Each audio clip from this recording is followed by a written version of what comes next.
মেলা, মেলা, মেলা। ছোটবেলায় আমরা যখন মেলা শব্দটা শুনতাম বা আমাদের এলাকায় মেলা হইছে এটা যদি শুনতাম আমরা খুশিতে কতটা আত্মহারা হয়ে যেতাম, তাই না? তো যাই হোক আজকে আমরা বাণিজ্য মেলায় চলে যাই অ্যান্ড আমরা বাণিজ্য মেলায় কি করি অ্যান্ড কত মজা করি, কি কিনি সবটাই আপনাদের সাথে এই ব্লগ জুড়ে থাকছে। আসসালামু আলাইকুম, it's me Roshni Jahan and welcome to my Facebook page. তো কি অবস্থা সবার, কেমন আছেন সবাই? আশা করছি সবাই অনেক ভালো আছে। তো আমরা যেহেতু উত্তরা থেকে যাব তাই আমরা জসীমউদ্দিন চলে আসি, আর জসীমউদ্দিন থেকে আমরা যে একটা বাস নেই যেটা কুড়িল বিশ্ব রোড যাবে, কারণ ওইখান থেকে যে আমাদের বিআরটিসি বাসে যেতে হবে, কারণ এখান থেকে ডিরেক্টলি কোনো বাস যায় না। রোড পার হওয়ার সময় ফুটপাতের মধ্যে বললাম যে আমাকে একটু ভিডিও ক্লিপ নিয়ে দে। তো যাই হোক আমার বোন আমাকে একটু ভিডিও ক্লিপ নিয়ে দেয় অ্যান্ড তারপর আমরা রোডটা পার হই। পার হওয়ার পর আমরা বিআরটিসি কাউন্টার চলে আসি, আর এখানে পার পার্সন যে 35 টাকা করে। দেন আমরা যে টিকিট কাটি অ্যান্ড আমরা বিআরটিসি বাসে বসি, আর আমরা উপরে বসতে চাইছিলাম বাট অনেক মানুষ আগেই চলে যায়, যার কারণে উপর পুরোটা ফিল আপ হয়ে যায়। আর এই তো আমাদের বাস ছেড়ে দেয় বলতে না বলতেই। মেলাটা হয়েছে পূর্বাচল এলাকায়, এর আগের বছরও সেম জায়গায় হয়েছিল, মানে 300 ফিট দিয়ে যেতে হয়। তো যাই হোক আমরা চলে আসি আন্তর্জাতিক বাণিজ্য মেলায় অ্যান্ড আমরা 3জন আসি, আমি আমার ছোট বোন আর আনিকা আসে। তো ওদের যে ক্ষুধা লাগে, তো ওরা বলতেছে যে কিছু খেয়ে নেবে। আমি বললাম ভাজা পোড়া আমি খাবো না, তোমরা খেয়ে নাও। ওরা বললো যে হ্যাঁ, ভিতরে যাওয়ার আগে আমরা হালকা পাতলা কিছু খেয়ে নিই। তো এই তো আমরা টিকিট কেটে নিই, আর এখানে টিকিট ফি জনপ্রতি 50 টাকা করে। তারপরে এই তো আমরা যে ভিতরে যাই, আর যে বড় মতো এবারও ও আমাকে ক্লিপ নিয়ে দেয়। ভিতরে যাওয়ার সাথে সাথে ও আমাকে বলতেছে যে আপু তোমাকে আমি একটা ভিডিও করে দিই। তো আমি বললাম যে কি? বলে আমি হাত দিব, তুমি আসবা। তো আমি বললাম এটা কোনো ভিডিও করে? হ্যাঁ, স্লোমো দিবা। আমি বলছি না, এগুলা যে সাগর পাড়া জায়গা করলে ভালো লাগে। তারপর এটা নিয়ে আমরা একটু ফান টান করতেছিলাম, মজা করতেছিলাম। তারপরে দেখলাম যে একটা কফি শপের দোকানের সামনে দাঁড়িয়ে আছে একটা ব্যাটম্যান।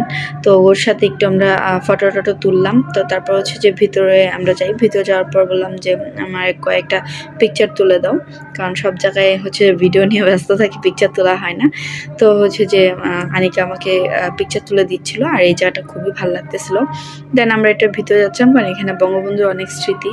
তো আমি ভুলবশত পিছন দিয়ে চলে গেছিলাম।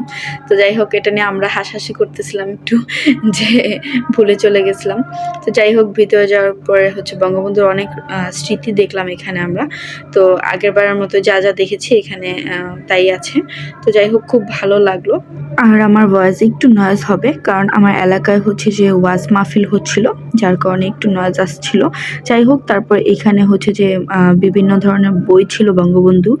তো এই আচারগুলো দেখতে যতটা লোভনীয়, আসলে খেতে অতটা ভালো না। আমার কাছে পার্সোনালি আমার কাছে ভালো লাগে নাই। এর আগের বার নিছিলাম, তখন যে খাওয়া হয়নি। তো এর জন্য আর এবার নিইনি। তো আমরা একটা জুতার দোকানে ঢুকি, আর এই দোকানের জুতাগুলো মোটামুটি ভালো লাগতেছিল। তো আনিকা আর একটা শুজ পছন্দ হয়েছে, তো বলতেছিল যে ওই শুজটা ট্রাই করবে। আনিকা এক কথায় শুজ লাভার, কারণ ওর জুতো অনেক পছন্দ। আর এই জুতাটা যে ওর ভালো লাগছে, কিন্তু পরার পর অতটা ভালো লাগে নাই। দেন বললাম যে এটা নিও না। তারপর ও এটা নেয় নাই। দেন আরেকটা নিছে শুজ সাদা, বাট ওইটা যে ভিডিও ক্যাপচার করা হয় নাই, আমার বোন হয়তো ভুলে গেছে। তো যাই হোক ওইটা আমরা এখান থেকে শপিং করে দেন আমরা যে এইখানে ছিল অনেক সুন্দর সুন্দর চুড়ি, আর অনেক ডিজাইনের অনেক কালারের চুড়ি। আর আমার বোন শুধু কসমেটিকের দোকানে যায় আর সুন্দর সুন্দর জিনিসপত্র দেখতেছিল। এইখানে একটা হার্ট ছিল, আর এই হার্টটার দাম ছিল মেবি আমার মনে নেই। আর এখানে পুতুলগুলো অনেক এক্সপেন্সিভ ছিল। একটা মোটামুটি একটা বড় একটা ডলের দাম জিজ্ঞেস করলাম, তো বললো 1200 টাকা। তো আমার কাছে মনে হলো যে প্রাইসটা একটু বেশি, তাই আমি আর নেইনি। আর এখানে অনেক সুন্দর সুন্দর প্লেট ছিল, অনেক ডিজাইনের প্লেট ছিল, বাট আমার কেন জানি একটা প্লেট ভালো লাগছে, মানে আমি বাসায় খাওয়ার জন্য নিতে চাইছিলাম, কিন্তু ওরা যে প্রাইস বলতেছে আমার আর নেওয়া হয়নি। তো যাই হোক তারপর আমরা অনেক সুন্দর সুন্দর যে ওয়ালমেটের এখানে চলে আসি। আর এইটা আমার এত ভালো লাগছে, আয়াতুল কুরসি, মানে ওখানে ইয়াসিন ছিল, মানে অনেক ধরনের সূরা ছিল, বাট এটা আমার ভালো লাগছে, এটাই নিয়েছিলাম। আর এইখানে দেখেন মানে কফি মগগুলা কত সুন্দর সুন্দর, কত ডিজাইনের। না আমার বাসায় অলরেডি অনেকগুলো আছে, যার কারণে এটা নেওয়ার কোনো প্রশ্নই আসে না। বাট এইখান থেকে একটা ঝুড়ি নিছি, কিন্তু লোকটা আমার কাছ থেকে বেশি নিচ্ছে। এটা গায়ের রেট লেখা ছিল 90 টাকা, সে আমার কাছ থেকে 120 টাকা নিচ্ছে। মানে তো ঘোরাঘুরি করতে করতে করতে আমাদের ক্ষুধা লেগে যায়। তো আমরা হচ্ছে যে এখানে হালকা পাতলা কিছু নিয়ে নিই। তো আমরা এখানে খাবার দাবার শেষ করে আমরা হচ্ছে যে ভিতর সাইডে যাই। তো ওখানে দেখলাম যে সাম্পান। তো আমরা ভাবলাম যে একটু সাম্পানে উঠি। আমার সাম্পানে উঠতে কেন জানি খুব ভাল লাগে। তো এখানে সাম্পানের জনপ্রতি টিকিট ছিল 60 টাকা করে। তারপর আমরা ড্যাং ড্যাং করতে করতে সাম্পানে বসে যাই। আর খুবই মজা করি, কারণ এখানে অনেক সময় ধরে আমাদেরকে দোল খাওয়াইছে, খুব ভালো লাগছে। আমরা আরেকটা জুতার দোকানে ঢুকি, আর এইখানে ঢুকতে না ঢুকতে আমার এই জুতাটা আমার চোখে পড়ে যায় কেন জানি ভাই। রিসেন্টলি বলবো না, 2 দিন হয়েছে আমার এই ব্ল্যাক শুজটা নিছি। তা আবার আরেকটা শুজ যদি নেই, আমার মা এখন বাসায় গেলে আমাকে ঝাড়ু দিয়ে পেটাবে। কিন্তু ভাই কিছু করার নেই, জুতাগুলো বলতেছিল আমাকে রেখে যেও না প্লিজ। তো যাই হোক, ভাবছি যে ঈদের মধ্যে আর জুতা নিব না, এটাই হচ্ছে যে ফাইনাল। তো একটা সময় ছিল যে এত দামি জুতা পরার মতো সাধ্য আমার ছিল না, বাট আলহামদুলিল্লাহ আল্লাহ এখন তৌফিক দান করেছেন। আর এই জুতাটা অনলাইনের থেকে 200-100 টাকা কম দিয়ে আমি এটা নিয়েছি। আর যেহেতু ডিসকাউন্ট পেয়েছি, তো এটা রেখে যাওয়া উচিত হবে না, পরে আমার আফসোস করতে হবে। তো যাই হোক, এই তো আমার শপিং করা শেষ।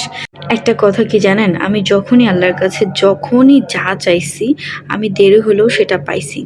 এবং এজন্যই বলি, আসলেই আল্লাহ উত্তম পরিকল্পনাকারী। আল্লাহ যা করেন ভালোর জন্যই করেন।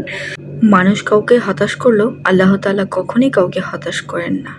তো যাই হোক, আমি হাঁটতে হাঁটতে একটা জুসের দোকানে আসলাম। আর এখানে হচ্ছে যে মানে একটা ছোট গ্লাসের জুস দেয় মাত্র 10 টাকা। তো আমি বললাম যে একটু ট্রাই করে দেখি, যদিও এটা হচ্ছে ট্যাঙ্গুলানো যেটাকে বলে। তো আমরা হচ্ছে একদম শেষের পর্যায়ে চলে এসেছি, আর আমরা একটা বেঞ্চের মতো বসে কিছু ভিডিও অ্যান্ড পিকচার ক্লিপ করতেছিলাম। আর এই বেঞ্চে বসার পরে আমার চোখে এই জিনিসটা পড়ে। আসলে আমি জানি না এটা কোন গাধার কাজ, যার কিনা কমন সেন্সের অভাব ছিল, এত সুন্দর একটা ফুলের টব দিয়েছে যেটা কিনা সৌন্দর্যের জন্য, আর তারা ওইটাকে ব্যবহার করছে ডাস্টবিন হিসাবে। অ্যাকচুয়ালি বাঙালি বলে কথা। সর্বশেষ আমি একটা কথাই বলতে চাই, যেটা আসলে এই দেশটা আমাদের, এই দেশটার পরিবেশ বাঁচানোর দায়িত্ব কিন্তু আমাদের।